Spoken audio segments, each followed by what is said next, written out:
Há cerca de 2.500 anos, Deus concedeu ao profeta Daniel uma visão de 4 animais estranhos. Animais que representavam os 4 impérios mundiais, que hoje são uma realidade na história. O babilônico, o medo-persa, o grego e o Império Romano. A visão de Daniel predizia tantos detalhes sobre esse império que os críticos da Bíblia estavam certos de que suas profecias só podiam ter sido escritas depois que os eventos aconteceram e, por muitos anos, tentaram em vão provar sua tese. No caso, apenas o 4º animal nos interessa. Como símbolo do Império Romano, ele conservava a característica dos 3 impérios que o precederam. Todavia, era muito mais amedrontador e terrível. Era extremamente poderoso. Tinha enormes dentes de ferro, devorava o mundo conhecido de então, despedaçando e pisoteando tudo o que a ele se opunha. Que o Império Romano cumpriu essas profecias, bem como outros detalhes da visão de Daniel, já é fato histórico. Aproximadamente 700 anos depois de Daniel, em cerca de 95 DC, o apóstolo João recebeu outras 3 visões proféticas acerca desta 4ª besta terrível, conforme está registrado em Apocalipse capítulo 12, 13 e 17. Àquela altura, os impérios mundiais, representados pelas 3 primeiras bestas, já tinham experimentado sua ascensão e queda, exatamente como Daniel profetizara. O 4º animal, o Império Romano, vivia naquele tempo o apogeu do seu poder. Ele também sofreria sua queda, esta diferente da queda dos 3 antecessores, precisamente como a Bíblia predissera. Ele não seria conquistado por outro império mundial que o sucederia. Não haveria um 5º império mundial que o viria tomar o seu lugar. Ao contrário, as escrituras profetizaram que o próprio Império Romano ressurgiria em uma forma ainda mais poderosa para dominar toda a terra imediatamente antes da segunda vinda de Cristo. Vários textos das escrituras fazem referência a isso. Daniel 7:24 diz: os 10 chifres do 4º animal representarão os 10 reis que se levantarão, em virtude do fato de que, no passado, o Império Romano nunca foi constituído por 10 reis. Conclui-se que esse 4º império ainda deva ser reavivado, constituindo-se de 10 regiões, sob a liderança de subgovernantes subordinados ao anticristo. Somente então acontecerá a segunda vinda, quando Cristo voltará para destruir o anticristo e seu reino, a fim de estabelecer seu reinado milenar sobre a terra a partir de sua sede em Jerusalém, segundo Tessalonicenses 2, 8 e 9. Então será de fato revelado o iníquo, a quem o Senhor Jesus matará com o sopro de sua boca, e o destruirá pela manifestação de sua vinda. Ora, o aparecimento do iníquo é segundo a eficácia de Satanás, com todo o poder e sinais e prodígios da mentira. Os capítulos 12, 13 e 14 de Zacarias profetizam esses eventos com muita clareza. De igual modo, profetizou Daniel. Uma pedra que é Cristo foi cortada sem o auxílio de mãos. Feriu a estátua nos pés de ferro e de barro, os quais se feriram como a palha das eiras no estio, e o vento os levou. Mas a pedra que feriu a estátua se tornou em uma grande montanha, o reino de Cristo, que encheu toda a terra. Daniel capítulo 2, versículo 34 e 35. Quando isso vai acontecer? O versículo 44 esclarece: mas nos dias destes reis, o Deus do céu suscitará um reino que não será jamais destruído. Daniel capítulo 2, versículo 44. Primeiro, o reino mundial do anticristo, ou seja, o Império Romano reavivado sob a liderança de 10 líderes cabeças deve ser estabelecido. Em seguida, o Messias o destrói e estabelece o seu próprio reino. É interessante que o mundo atual já está dividido em 10 regiões pelo Clube de Roma, uma divisão que já se aplica por acordos mútuos nos âmbitos da informática e do sistema financeiro. O apóstolo João teve a visão desse 4º animal por 3 vezes. A primeira como um dragão vermelho que procurava destruir a Israel. E eis um dragão, grande, vermelho, com 7 cabeças, 10 chifres, e na cabeça 7 diademas. E foi expulso do céu o grande dragão, a antiga serpente, que se chama Diabo e Satanás, o sedutor de todo mundo. Apocalipse capítulo 12, versículo 3 e 9. No capítulo 13, esta besta terrível aparece de novo, representando o Império Romano reavivado, cuja ferida mortal foi curada, bem como seu governante, o Anticristo, a quem todos os habitantes da terra adorarão. Observe, a besta que vi e deu-lhe o dragão o seu poder, o seu trono e grande autoridade, uma de suas cabeças como golpeada de morte, mas essa ferida mortal foi curada, e toda a terra se maravilhou seguindo a besta, e adorá-lo-ão todos os que habitam sobre a terra. Assim o dragão vermelho, que é Satanás, verdadeiramente edifica seu reino e usa o anticristo para seus próprios fins. Profecia: predizer o futuro. Vários paranormais alegam que o predizem, mas fracassaram redundantemente. A profecia também não se encontra no Alcorão, nem nos Vedas hindus ou no Bhagavad Gita, nem mesmo nos ditos de Buda, Confúcio, Maomé, muito menos no livro de Mórmon ou nos escritos de Mary Baker Eddy e outros mais. A Bíblia é a única que prediz o futuro com fidedignidade. Cerca de 30% da palavra de Deus se compõe de centenas de profecias específicas. E é um recorde de 100% de exatidão. Esses não se revestem daquela linguagem ambígua das quadras francesas de Nostradamus. Pelo contrário, são pronunciamentos claros sobre eventos que abalam o mundo e que fazem a história. Preditos como antecedência de centenas e até mesmo milhares de anos. Por exemplo, que os judeus seriam expulsos da terra prometida e dispersos por todos os cantos da terra. Hoje em dia, os judeus nômades, tal como são chamados, encontram-se por toda parte, que eles seriam odiados, perseguidos e massacrados como nenhum outro povo. O ultraje do antissemitismo é um fenômeno absolutamente sem igual quanto aos judeus, precisamente como a Bíblia predissera. A Bíblia também profetizou que, apesar de serem espalhados pelo mundo por 2.500 anos, desde o exílio babilônico, com todas as razões que o levaram a casar com outros povos e a mudar sua identidade para escapar da perseguição e a despeito dos milhares de Hitlers que deram ordens para que fossem exterminados, os judeus ainda seriam preservados como um povo etnicamente identificável e trazido de volta à sua própria terra nos últimos dias, imediatamente antes que o anticristo estabeleça seu reino. E assim aconteceu em 1948. O mais surpreendente ainda é a declaração bíblica de que Jerusalém se tornaria a chave para a paz mundial e seria um cálice de tontear, uma pedra pesada presa ao pescoço de todas as nações. Hoje em dia, precisamente como foi profetizado, Jerusalém é o problema número 1 das Nações Unidas. E o mundo contempla o futuro com medo e tremor, sabendo que a qualquer momento a próxima guerra mundial pode se desencadear por causa daquela minúscula cidade.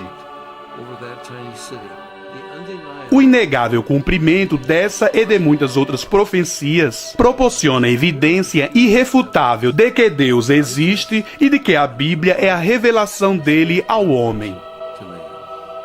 A profecia acerca do Messias de Israel é igualmente única. Não havia profecia sobre Buda, Maomé, Confúcio, Zoroastro, Joseph Smith, nem sobre qualquer outro dos fundadores das religiões mundiais. No entanto, há mais de 300 profecias referentes ao Messias judeu, predições de que ele nasceria de uma virgem, em Belém, seria um descendente do rei Davi, praticaria milagres, converteria os gentios, entraria em Jerusalém montado no jumento, e que seria saudado na qualidade de Messias, que isso ocorreria em 26 de abril do ano 32 DC, data essa atualmente comemorada como um Domingo de Ramos, e que 4 dias depois, após ser traído pelo exato valor de 30 moedas de prata, ele seria crucificado, uma forma de execução desconhecida no tempo em que a profecia do Salmo 22 foi revelada, e que 3 dias depois ele ressuscitaria dos mortos. Um acontecimento extraordinário que distingue o cristianismo de todas as outras religiões e para o qual há provas inquestionáveis. Essas são apenas algumas das profecias acerca do Messias. Profecias tão numerosas e específicas que seu cumprimento na vida e morte e ressurreição de Jesus Cristo é tão incontestável que ninguém honestamente pode negar o fato de que ele é o profetizado Salvador dos pecadores. E a Bíblia diz que ele está para voltar à terra, a fim de exercer juízo. O cumprimento integral, 100% das profecias bíblicas, perfeitamente dentro do cronograma, é para nós o cumprimento daquelas que ainda estão por se cumprir. O último livro da Bíblia contém dezenas de profecias que ainda estão por se cumprir, registradas numa série de visões concedida ao apóstolo João.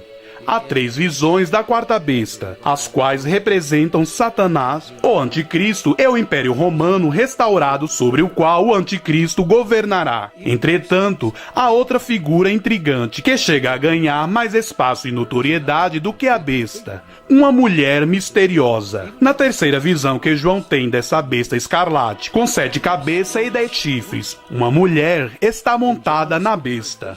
O detalhe é que não se trata de um rodeio em que o animal tenta derrubá-la. Pelo contrário, ela se assenta descontraída e à vontade.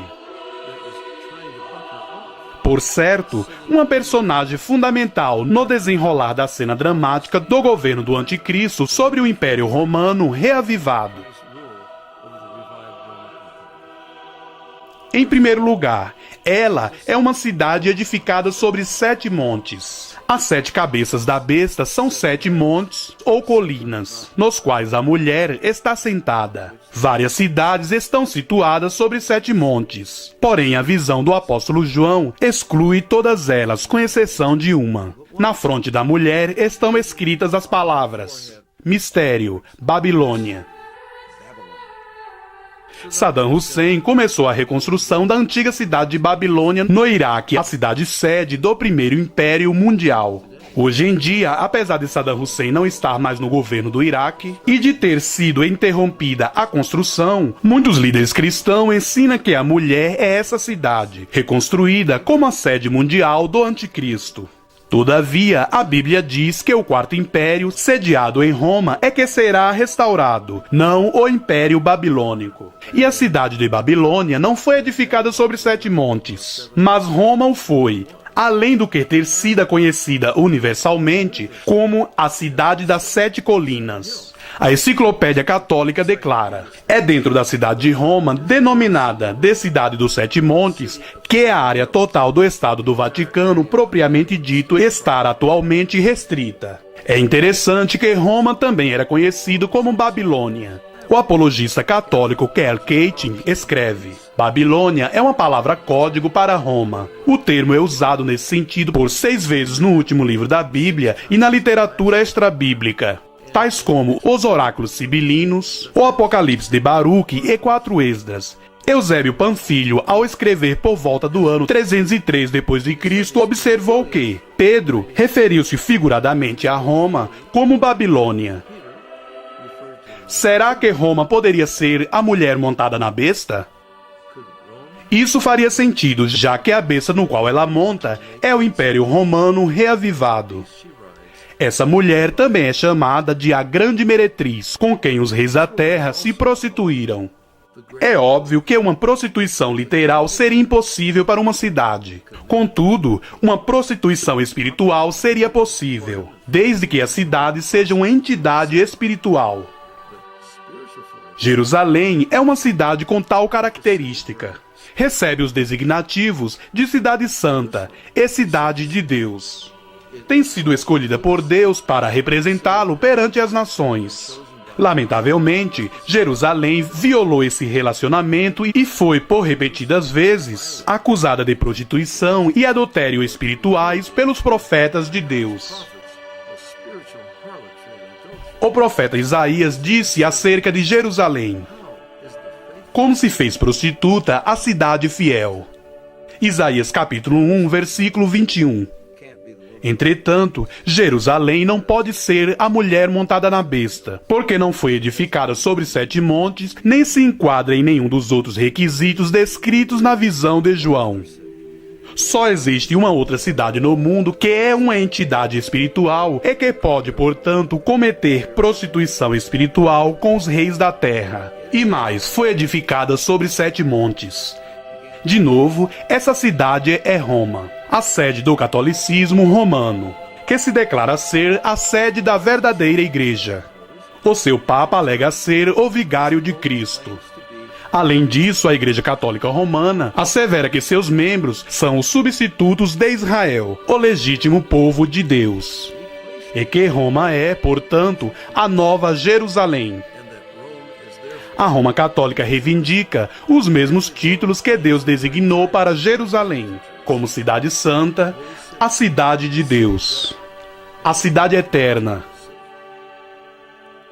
A partir da visão do apóstolo João, já descobrimos que esses 4 requisitos, ser uma cidade, ser reconhecida como Babilônia, estar edificada sobre 7 montes, e que comete prostituição espiritual com os governantes da terra, são o critério que exclui todas as outras cidades da terra, com exceção de Roma. É claro que não estamos falando da Roma político-civil, mas da Roma religiosa, mais precisamente do Vaticano e da Igreja Católica Romana.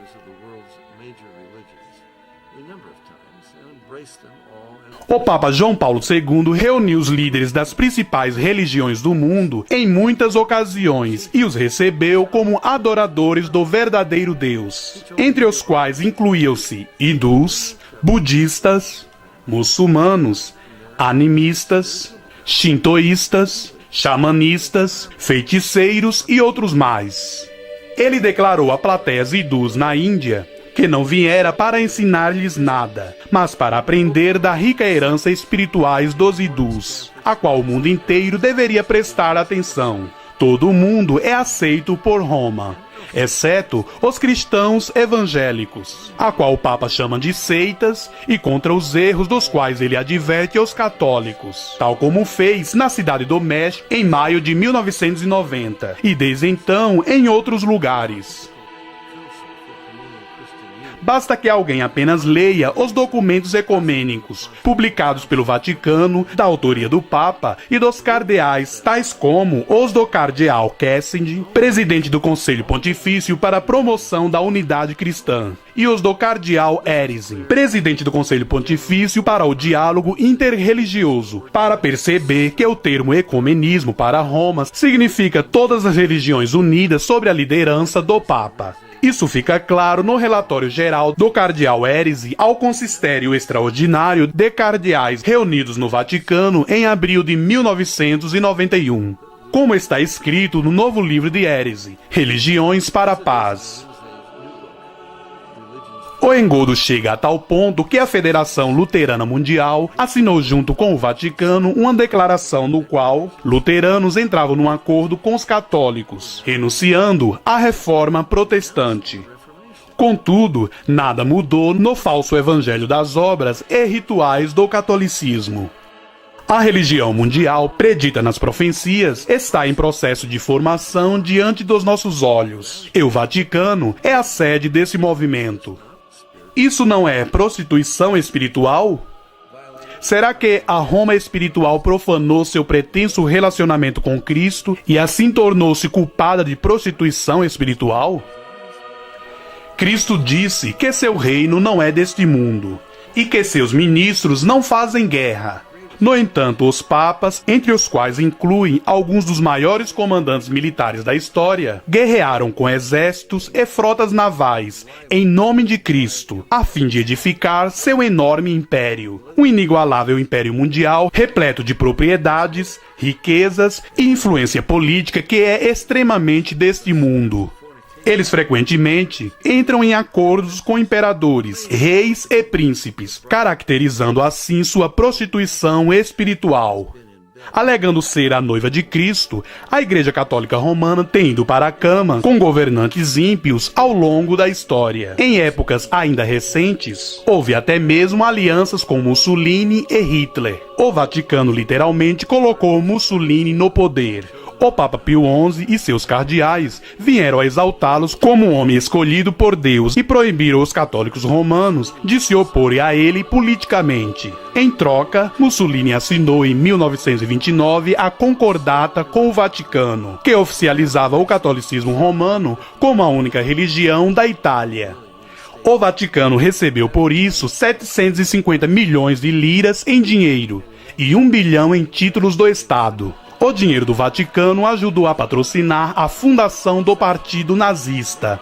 E em 1933, o Vaticano fez uma concordata semelhante com Hitler, que levou o Vaticano a receber centenas de milhares de marcos alemães do regime nazista durante a Segunda Guerra Mundial. Não se pode pedir exemplos mais claros de prostituição com os reis da terra. Cristo nunca juntou forças com César. Pedro também não fez, nem Paulo. Porém, a Igreja Católica tem se envolvido continuamente em relacionamentos ilícitos com governantes seculares até o presente momento. O acordo entre Reagan, ex-presidente dos Estados Unidos, e o Papa João Paulo II, entre a CIA e o pretenso vigário de Cristo, só pode ser chamado de prostituição espiritual. Infringe tudo o que Cristo ensinou acerca de sua igreja não ser deste mundo. Alexander Haig, ex-secretário do Departamento Americano, admitiu: o Departamento de Informação do Vaticano era absolutamente melhor e mais rápido que o nosso em todos os aspectos. O adido do Vaticano na Casa Branca, arcebispo Pio Legge, vivia a lembrar aos funcionários americanos: ouça o Santo Padre, temos 2000 anos de experiência nisso. 2000 anos de intrigas políticas, das quais o Vaticano é nitidamente o mestre. Isso dificilmente era o que Cristo tinha em mente. O ex-líder soviético Mikhail Gorbachev intitulou o Papa de a maior autoridade espiritual da Terra.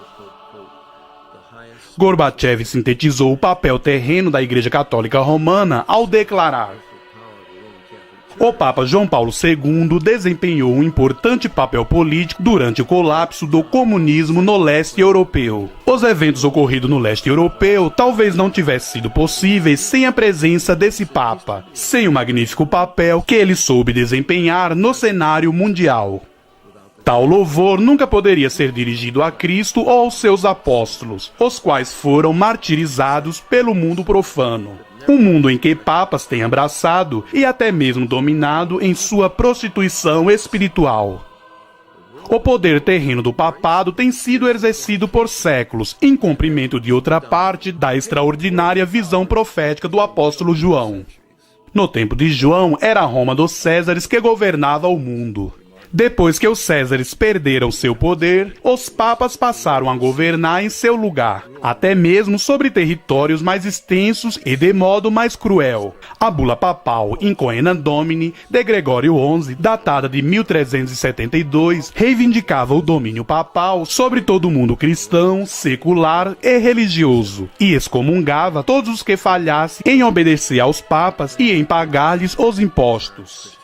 Essa bula, ratificada pelos papas que vieram a seguir, o Papa Pio V jurou que o domínio papal era para perdurar como uma lei eterna. O Papa Alexandre VI traçou uma linha de norte ao sul do mapa do mundo conhecido de então e em nome de Cristo, que nada possuía nessa terra, exceto suas vestes. Deu a posse da África, da Índia e da Ásia a Portugal, e deu os recém-descobertos territórios das Américas do Norte e do Sul a Fernando e Isabel de Espanha, sob a condição de que os habitantes nativos das tais terras deviam ser levados a se unir à Igreja Católica Romana e a pagar tributos aos papas. A dominação de Roma na América Latina permanece até os dias de hoje. A visão imperialista também não foi relegada ao passado. O Concílio Vaticano II, em Lumen Gentium, de 21 de novembro de 1964, declarava: a Igreja Católica se empenha incessantemente e eficazmente pelo retorno de toda a humanidade e de todas as suas posses ao controle de Cristo. querendo dizer, é claro, sobre a autoridade dos papas, os pretensos vigários de Cristo. O Papa Alexandre II determinou por decreto que Harold, o legítimo rei da Inglaterra, era um usurpador. Ele excomungou a Harold e seus partidários e concedeu o trono a William, o duque da Normandia. Com a bênção do Papa, William, o vencedor, matou Harold em batalha e assumiu o controle da Inglaterra, e foi coroado em Londres no dia de Natal do ano de 1066. Em nome da Santa Sé de Roma, ele aceitou a oferta da coroa da Inglaterra. Centenas de outros exemplos poderiam ser mencionados. Não pode haver qualquer dúvida quanto à identidade da Roma Católica na qualidade de cidade conhecida como Babilônia, edificada sobre 7 montes, que cometeu prostituição espiritual com os reis da terra e que reina sobre os reis da terra. Nesse aspecto, nenhuma outra cidade se assemelha a ela. Babilônia não é apenas um nome em código referente a Roma, mas as relações entre Roma e a Babilônia são muito mais profundas.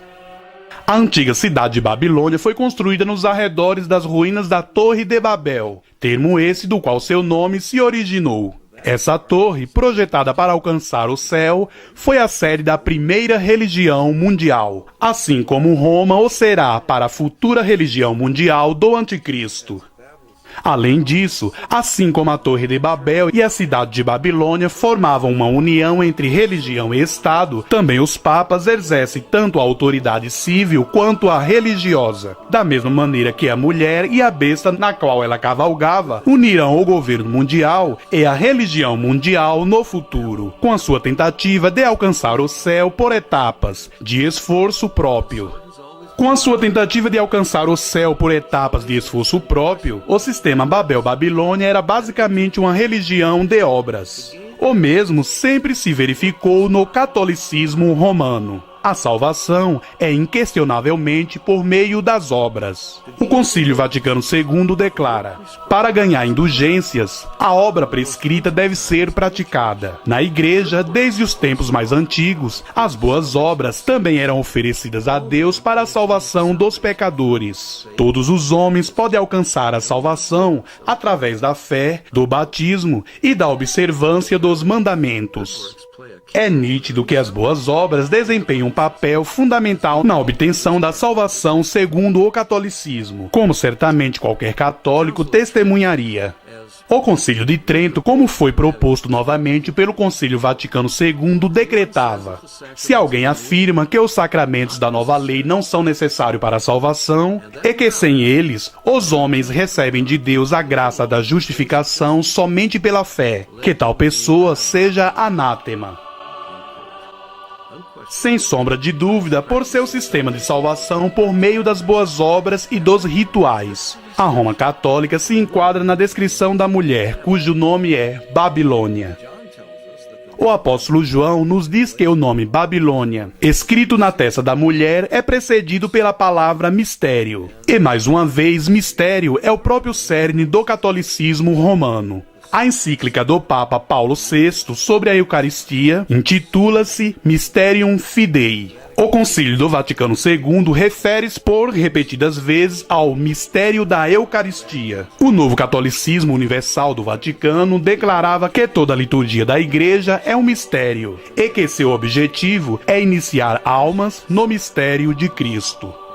O catecismo diz que é mistagogia, ao reivindicar ser a guardiã de um mistério que somente seus sacerdotes e bispos podem mediar. A Igreja Católica Romana mantém seus membros na dependência do clero, em vez de dependerem de Cristo para sua salvação. O apóstolo João observa que a mulher montada na besta está vestida de púrpura e de escarlate. De novo, as cores oficiais dos Césares romanos e também da hierarquia clerical católica romana. A Enciclopédia Católica declarava: A batina, também chamada de sotaína ou hábito talar, ajustado ao corpo, cujo comprimento desce até o calcanhar, usado pelo clero como seu traje oficial. A cor para os bispos e outros prelados é a púrpura, o roxo. Para os cardeais, a escarlate, o vermelho vivo. A mulher montada na besta traz um cálice de ouro na sua mão. Um cálice de ouro é usado na Eucaristia ou missa, e vem a ser o utensílio mais sagrado do catolicismo romano. O apóstolo João observa que esse cálice de ouro transbordava de abominações e com as imundícies da sua prostituição. Seria essa a avaliação bíblica do sacrifício da missa, que é o próprio cerne do catolicismo romano? Centenas de milhares de crentes em Cristo ao longo da história tinham tal convicção, os quais foram amarrados a postes e queimados vivos por se recusarem a participar do sacrifício da missa. Participação essa que eles sinceramente consideravam a maior abominação concebível. Por quê?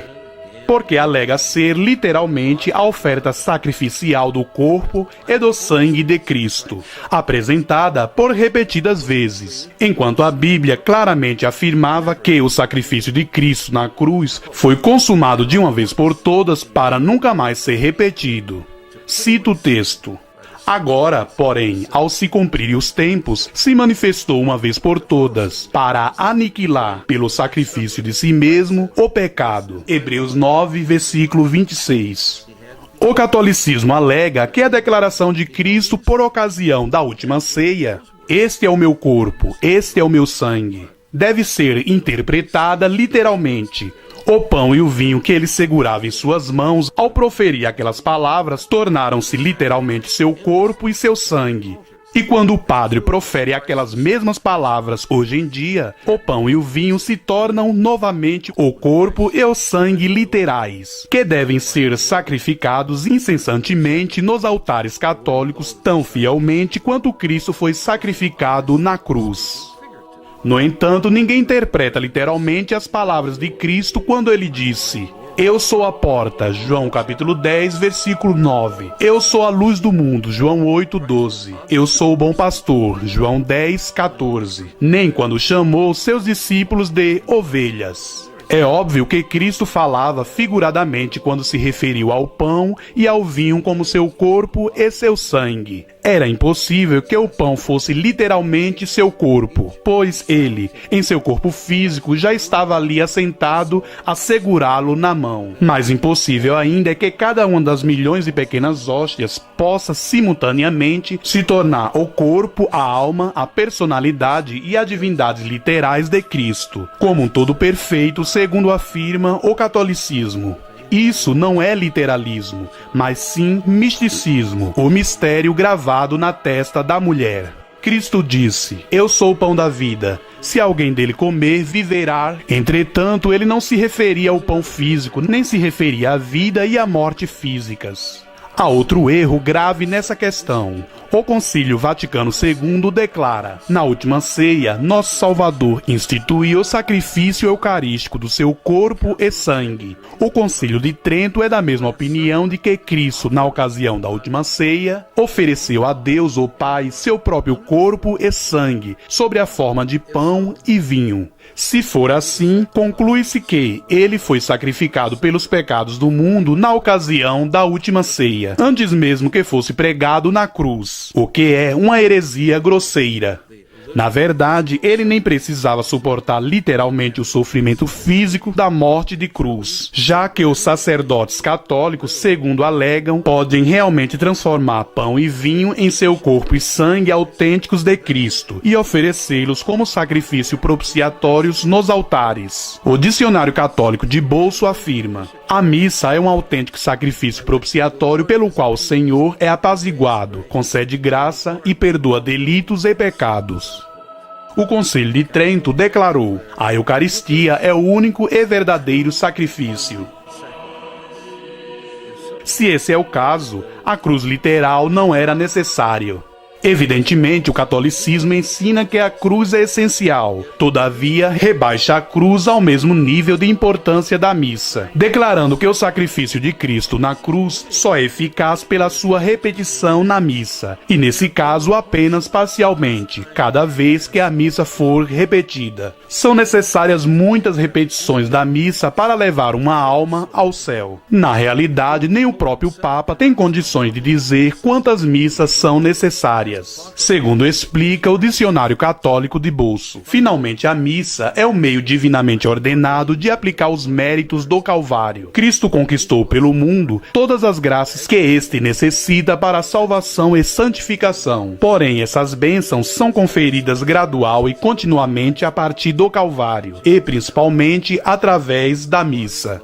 O padre é indispensável, já que somente ele, por seus poderes, podem transformar os elementos do pão e do vinho em corpo e sangue de Cristo. Quanto mais sacrifícios forem oferecidos, mais benefícios são concedidos. Em outras palavras, o sacrifício de Cristo até agora não está completo, porém ainda está em processo por meio da missa. O Concílio Vaticano II afirma: pois no sacrifício da missa Nosso Senhor é imolado. A missa é um sacrifício no qual o sacrifício da cruz é perpetuado. O Dicionário Católico de Bolso esclarece que na missa Cristo oferece a si mesmo de modo tão real quanto fez no Calvário.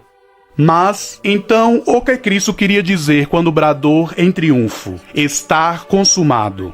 A Bíblia declara que o próprio fato de que os sacrifícios do Antigo Testamento tinham de ser repetidos diariamente era uma prova de que nunca poderia remover o pecado. Em comparação, Jesus, porém, tendo oferecido para sempre um único sacrifício pelos pecados, assentou-se à destra de Deus, porque, com uma única oferta, aperfeiçoou para sempre quantos estão sendo santificados. Ora, já não há mais oferta pelo pecado. Hebreus capítulo 10, versículo 12 a 18.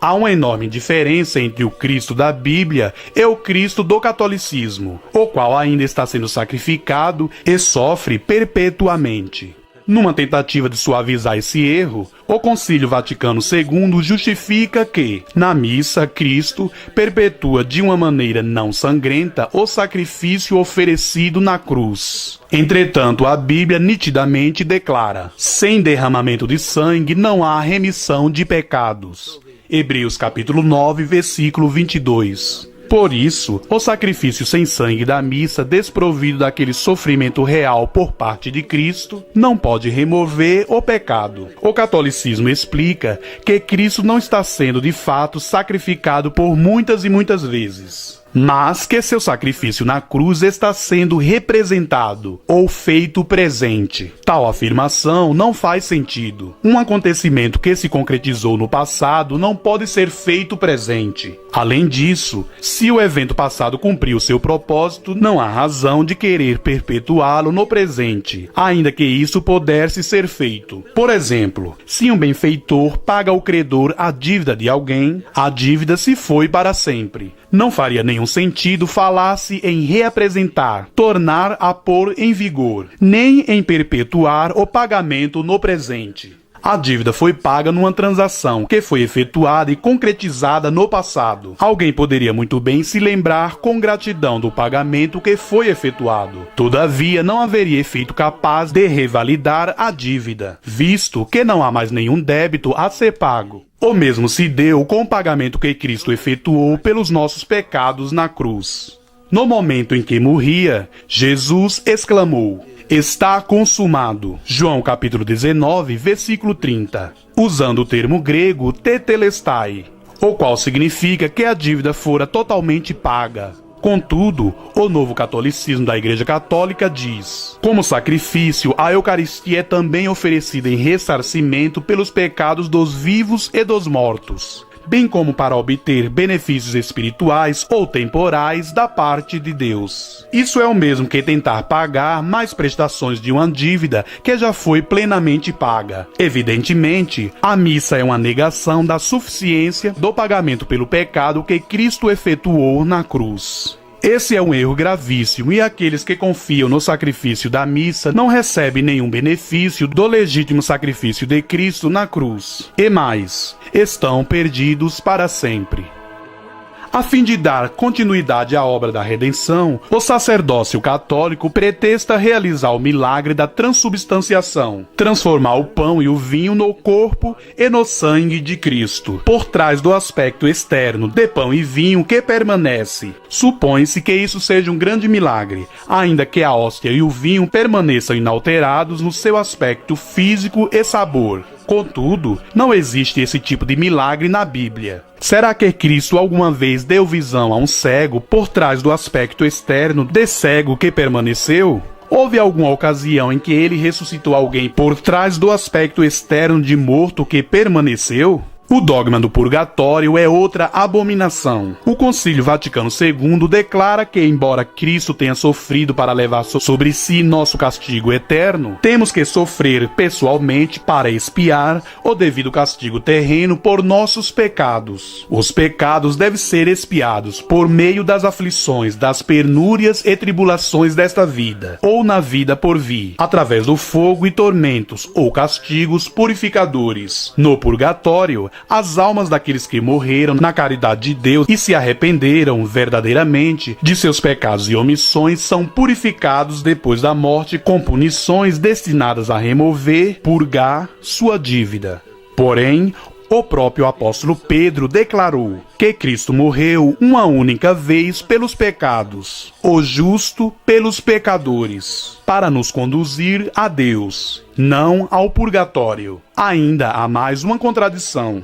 Embora o catolicismo diga que temos que sofrer pessoalmente, também declara que não precisamos. Missas e rosários podem ser rezados mesmo depois da morte de alguém, para reduzir o sofrimento dessa pessoa no purgatório. Para aqueles que morrem vestido o escapulário marrom de Nossa Senhora do Monte Carmelo e cumprem certas outras obrigações, Maria, naquela aparição, prometia entrar no purgatório no sábado seguinte à morte deles e levá-los para o céu. Portanto, eles não precisam sofrer pessoalmente, embora creiam que o sacrifício de Cristo na cruz não foi o suficiente. A suposta repetição dele na missa, se repetido por tantas vezes quantas bastem, levará finalmente alguém para o céu. Além disso, católicos fiéis podem oferecer seus próprios sofrimentos a fim de libertar almas do purgatório. O Padre Pio, falecido recentemente, canonizado por João Paulo II, manifestou o estigma, ou seja, o sangramento das mãos, pés e lateral do abdômen por 40 anos, para pagar a penalidade dos pecadores do mundo, de modo que as almas possam ser libertas do purgatório. Acerca desses supostos santos, o Concílio Vaticano II declara: eles carregaram suas cruzes para fazer expiação por seus próprios pecados e pelos pecados de outros. Estavam convencidos de que, por seu sofrimento, podiam ajudar seus irmãos a obterem de Deus a salvação. De novo percebemos a rejeição fatal da suficiência do sacrifício de Cristo na cruz. Durante séculos, o pagamento de quantias em dinheiro já era para ter trazido libertação do purgatório. Essa prática, por fim, incomodou a consciência de Martim Lutero, a ponto de acender a chama da Reforma. Quem pode se esquecer daquela infame propaganda da venda das indulgências do frei dominicano Tetzel, comissionado pelo Papa Leão X para arrecadar uma fortuna para Roma. Assim que a moeda no cofre cai, uma alma do purgatório sai. Foi com esse dinheiro fraudulentamente arrecadado que a Basílica de São Pedro foi construída e reformada. Isso não é nenhuma novidade. Por séculos, Roma invariavelmente vendera a salvação. Os papas publicavam listas de todos os crimes, desde incesto a assassinato encomendado, com seus respectivos preços cobrados pela Igreja para conceder a absolvição. Por exemplo, um diácono culpado de assassinato poderia ser absolvido pelo preço de 20 coroas. Os malfeitores ungidos, como eram denominados, após receberem o perdão da Igreja, não podiam mais ser processados pelas autoridades civis, porque a Igreja reinava com absoluta supremacia. Aqui está mais uma das abominações que enche o cálice de ouro daquela mulher: vender ingressos para o céu, os quais, na realidade, enviam as pessoas para o inferno. Práticas semelhantes continuam a acontecer no catolicismo até hoje. Esse é um cartão de notificação de missa fúnebre, obtida em qualquer capela mortuária para velórios, para preencher o nome e o nome do falecido. Em troca de uma oferta, o padre colocará o cartão sobre o altar, no momento em que rezar a missa, para supostamente reduzir o tempo de sofrimento do falecido no purgatório. Por razões óbvias, a Igreja não oferece nenhuma garantia de quantidade do sofrimento que será abreviado, nem quantias de missas que ainda devam ser rezadas para que os portões do céu se abram. Consequentemente, muitas missas são pagas. Muitas missas são compradas na esperança de que no fim sejam suficientes. Um amigo me contou que no funeral do seu pai foram gastos mais de $2.000 na aquisição de cartões de missas fúnebres. O Concílio Vaticano II declara: a Igreja ensina e ordena que o uso de indulgências, uma prática muitíssimo proveitosa para os cristãos e aprovada pela autoridade dos Sagrados Concílios, deva ser mantida na Igreja, bem como condena sobre anátema que as indulgências são inúteis ou que a Igreja não tem poder para concedê-las. Alguns católicos alegam que não creem em purgatório nem em indulgências, a despeito do que a Igreja diga. Porém, se eles não temem os anátemas da sua Igreja, que os condena ao inferno, por que tais pessoas ainda confiam nas promessas da Igreja de levá-las ao céu? Existem 20 regras complexas que regem a prática das indulgências. A regra 17 explica que o uso de um crucifixo, um rosário, um escapulário ou uma medalha pode ser recompensado com uma indulgência parcial. Entretanto, se este objeto de piedade for abençoado pelo Papa ou por qualquer bispo, o fiel que dele faz uso com devoção também pode receber uma indulgência plenária nos dias de São Pedro e São Paulo. Aqui está outra abominação que enche aquele cálice de ouro. Que espécie de Deus concede favores especiais àqueles que possuem um escapulário, uma medalha abençoada por um padre ou um bispo, usado no dia de São Pedro ou São Paulo?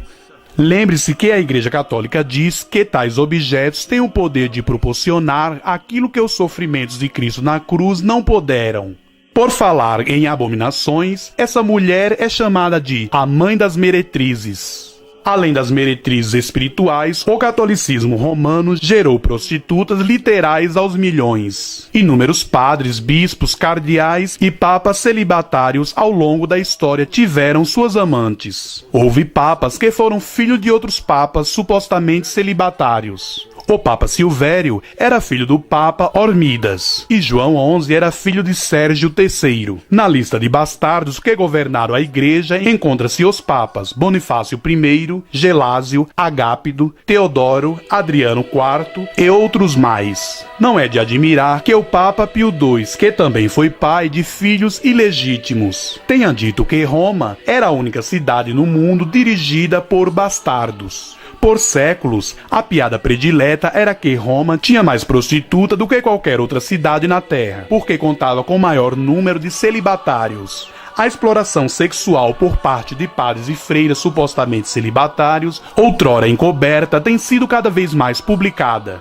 Padres homossexuais estão morrendo de AIDS no mundo inteiro, com estimativa de que até 70% dos padres em alguns seminários são homossexuais praticantes. A Igreja Católica Romana nos Estados Unidos pagou nestes últimos anos o valor estimado de $1 bilhão nos acordos extrajudiciais para ocultar abusos sexuais entre o clero. Possui um arquivo com mais de 6 centímetros de grossura, cheio de novos artigos de que denunciam a imoralidade sexual do clero católico romano só dos últimos 5 anos. Não é que os padres e freiras católicos sejam mais lascivos do que a média das pessoas. Talvez tenham ingressado no clero com ideias elevadas. Porém, sobre eles foi imposta a regra antibíblica do celibato obrigatório, que se tornou um fardo muito pesado de carregar. A mulher descrita em Apocalipse também está embriagada com o sangue dos santos e das testemunhas de Jesus. Por séculos, a desobediência aos papas era uma heresia punida com a morte. Von Dollinger, um proeminente professor de história da Igreja, confessou: desde 1183, o parecer da Igreja fora de que todo o afastamento do ensino da Igreja deva ser punido com a morte, e a morte mais cruel, pelo fogo. Durante 1000 anos antes da Reforma, houve cristãos que se recusaram a prestar submissão a Roma, os quais foram massacrados aos milhões. Todo mundo já ouviu falar das cruzadas para conquistar. O que poucos sabem, porém, é que cruzadas ainda maiores e mais numerosas foram empreendidas numa luta para exterminar crentes em Cristo em toda a Europa, os quais, por motivo de consciência para com Deus e de sua obediência à Bíblia, não se submeteriam à autoridade dos papas nem adotaria as heresias de Roma. Sobre esses mártires, o historiador Will Durant escreveu: eles estavam certos de que a Igreja Romana era prostituta de Babilônia. Este era o ponto de vista dos reformadores, registrado nas declarações de fé da Reforma. Dificilmente alguém poderia chegar a outra conclusão a partir da visão do apóstolo João. Contudo, tal ponto de vista vem sendo abandonado e até mesmo ridicularizado por evangélicos em favor do ecumenismo.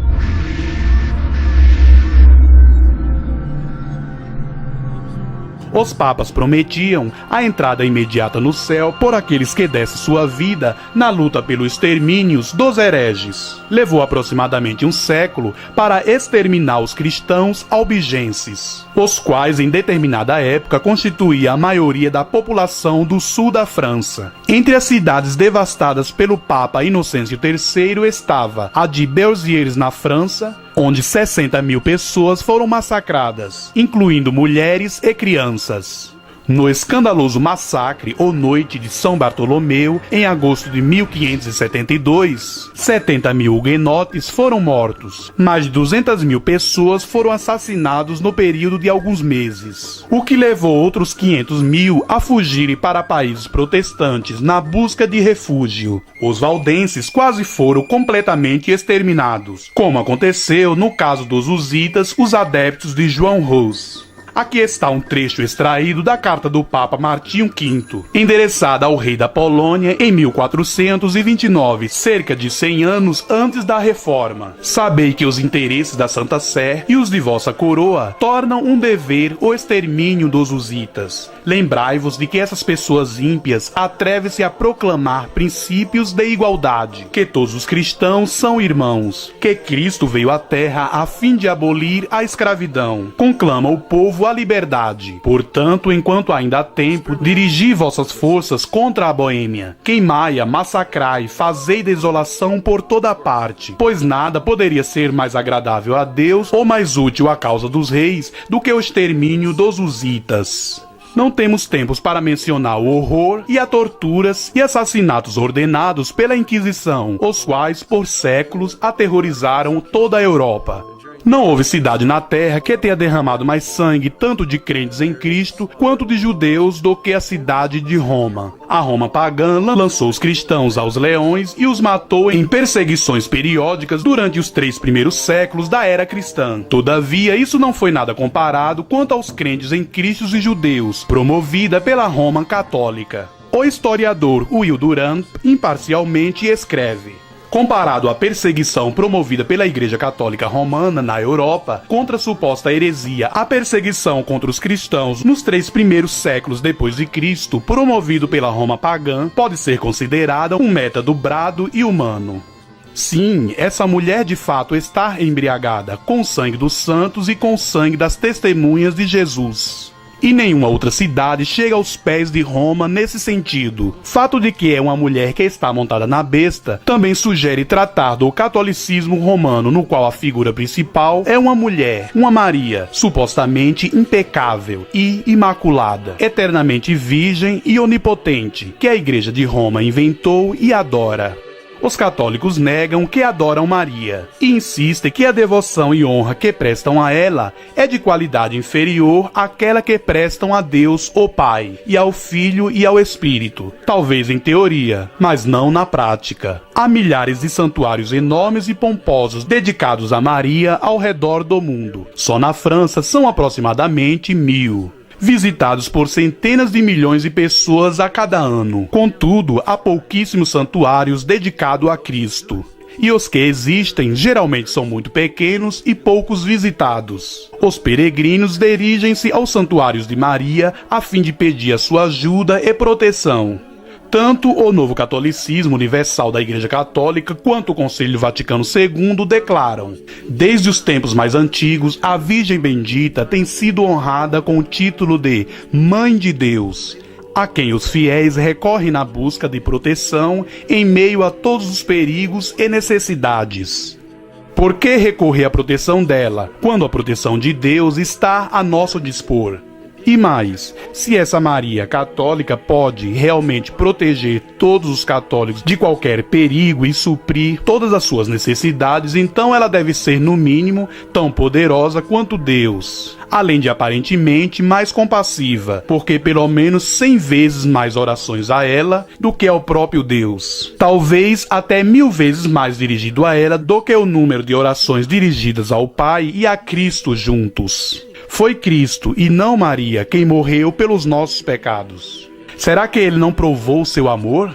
Ele diz: se alguém tem sede, venha a mim e beba. O que vem a mim, de modo nenhum lançarei fora. Eu lhes dou a vida eterna. Jamais perecerão e ninguém as arrebatará da minha mão. Quem crê em mim tem a vida eterna. No entanto, os católicos se voltam para Maria. A oração católica mais rezada, o Rosário Salve Rainha, clama por ajuda a Maria, a qual é chamada de Mãe de Misericórdia, vida, doçura e esperança nossa. A Bíblia diz que Cristo é a nossa vida e a nossa esperança, e seguramente a misericórdia de Deus.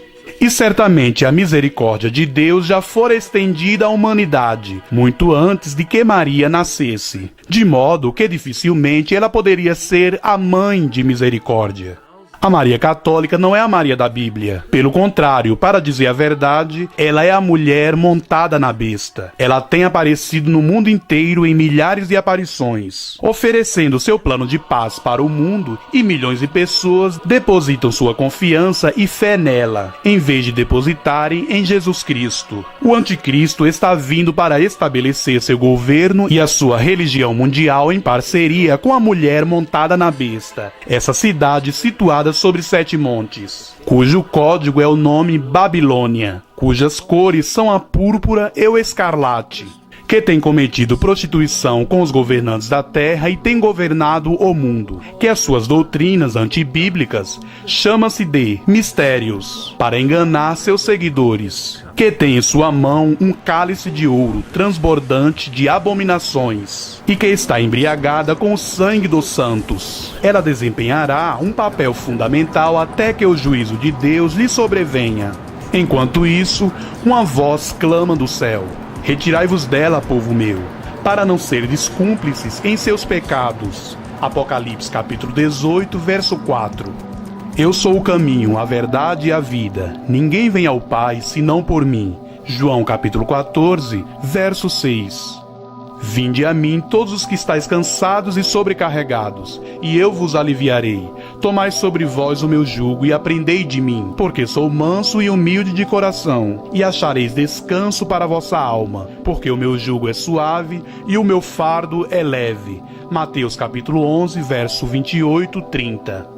Quando, porém, se manifestar a benignidade de Deus, nosso Salvador, e o seu amor para com todos, não por obras de justiça praticadas por nós, mas segundo sua misericórdia, ele nos salvou mediante o lavar regenerador e renovador do Espírito Santo. Tito, capítulo 3, verso 4 e 5.